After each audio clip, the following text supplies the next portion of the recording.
এখন বাড়িতে কদিন মিস্ত্রি আসবে না, কারণ অনেক কাজ আগোছালো আছে, সেগুলোকে গুছিয়ে নিতে হবে। তাই আমি এবং ভাই আজ অনেক কিছু গুছিয়ে নিলাম। ঘরের পোতায় মাটি না ফেলা পর্যন্ত নাকি নতুন করে কাজ শুরু হবে না। নমস্কার, আমি প্রসেনজিৎ দাস। আমাদের দু ভাইয়ের মিষ্টি ব্লগে তোমাদের সবাইকে স্বাগত। আজ অনেক কিছুই গুছিয়ে নিতে হবে। এই গোছানোগুলো যদি আমরা নিজে হাতে না করি, তাহলে একটা মুনিশ অথবা একটা জন নিলে অনেক টাকায় খরচ হবে। তাই যতটুকু পারবো আমরা হাতে হাতে কাজ করে গুছিয়ে নেবার চেষ্টা করব। সকালে কাজের শুরুতেই ছিল অনেক থালা বাসন, সেগুলো ধুতে গিয়েই আমার অনেকটা সময় চলে গেছিল। গতকাল রাত্রে আবার ঝিরিঝিরি বৃষ্টি পড়েছিল, সেই কারণে জামা প্যান্টগুলো শুকায়নি। সব জামা প্যান্টগুলো আমি বালতিতে গুছিয়ে রেখেছিলাম।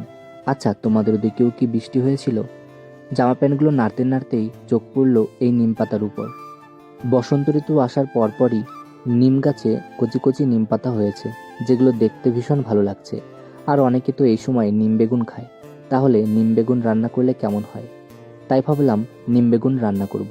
হয়তো এগুলো স্বাস্থ্যের জন্য অনেকটাই ভালো হবে। আচ্ছা, তোমরা এই বসন্ত ঋতুতে কে কে নিম বেগুন খেয়েছো আমাকে জানিও। একদিকে ডাল রান্না করছিলাম আর অন্যদিকে ঘরে একটা মাত্র বেগুন ছিল। তাই ভাবলাম এই বেগুনটা দিয়েই নিম বেগুন রান্না করব। তবে খেতে তো তিতো হবে, তবে তিতো হলেও স্বাস্থ্যকর। জানি না ভাই খাবে কিনা, তাই অর্ধেকটা মতো দিয়ে এগুলো রান্না করব আর বাকি অর্ধেকটা ভাজা করব। তাহলে বেগুনটা নষ্ট হবে না।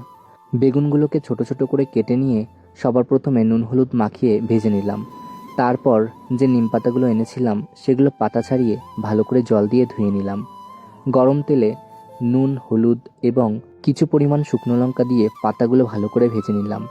তারপর প্রথমে যে বেগুন ভেজে রেখেছিলাম সেই বেগুন ভাজা এর মধ্যে দিয়ে দিলাম। আচ্ছা, আসলেই কি এভাবে নিম বেগুন করতে হয় আমাকে জানিও। আজ বড়ই দিয়ে ডাল রান্না করেছি আর নিম বেগুন। ভাই দেখেই বলছে, দাদা আমি খাবো না এগুলো। আমি বললাম, খা ভাই, এগুলো স্বাস্থ্যের জন্য অনেক ভালো। যখন এক গাল নিল, দেখো ওর মুখ দেখেই বুঝতে পারছো কত তিতো হয়েছে। আসলেই আমি ভেবেছিলাম যে কম তিতো হবে। আমিও যখন খেলাম তখন বুঝতে পারলাম সত্যি অনেক তেতো হয়েছে, যে কারণে ভাই অমন করেছিল। তারপর খেয়ে দিয়ে বসার উপায় নেই, কারণ আমাকে এই বালিগুলো ভালো করে চেলে তারপর অন্য জায়গায় সরাতে হবে। আর ঘরের পোতায় যদি মাটি না ফেলি তাহলে নতুন করে কাজ শুরু করতে পারবো না।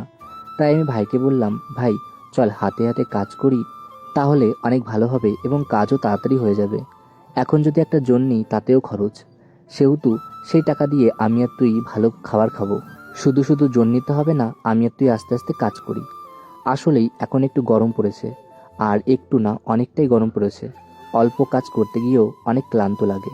বালির মধ্যে অনেক পাথর ছিল, 2 বস্তা মতো পাথর বেরিয়েছে। তাহলে বুঝতে পারছো কতটা বালি রয়েছে। সেই সকালবেলায় খেয়ে দিয়ে বালি চালতে বসেছি। তারপর এই দুপুরবেলায় এই ঠান্ডাওয়ালা কাকু আসলো আর ভাই দেখেই বলল, দাদা খাবো। যাই হোক, আমিও ভাবলাম আমিও খাই, তাই এই বরফ জল খাচ্ছিলাম। আমাদের এখানে সবাই এই খাবারটাকে সুড়সুড়িও বলে। আচ্ছা, তোমাদের ওখানে কি বলে জানিও। আসলে এই বালি দেখে যতটা কম মনে হয় তার থেকে বেশি হয়। এই বালিগুলো চালতে চালতে এবং চালা বালিগুলো পিছন দিকে আনতে আনতে আমরা অনেকটাই হাঁপিয়ে গেছিলাম। আর সকাল থেকে কাজ করতে শুরু করেছি, প্রায় 3টে বাজতে চললো, তখনও হয়নি। তাই আমি ভাইকে বললাম, 4টের সময় তো পড়ানো আছে, আর কাজ করতে হবে না, এখন স্নান করে গিয়ে। আসলেই যাদের নতুন ঘর দেয় তারা নিজেদের কাজের দায়িত্ব যদি নিজেরাই করে, তারা বুঝতে পারবে কি অবস্থা হয় তাদের। যাই হোক, 4টের সময় পড়ানো আছে, তাই আমি তাড়াতাড়ি করে ঘরের পোতা ভেজাচ্ছিলাম।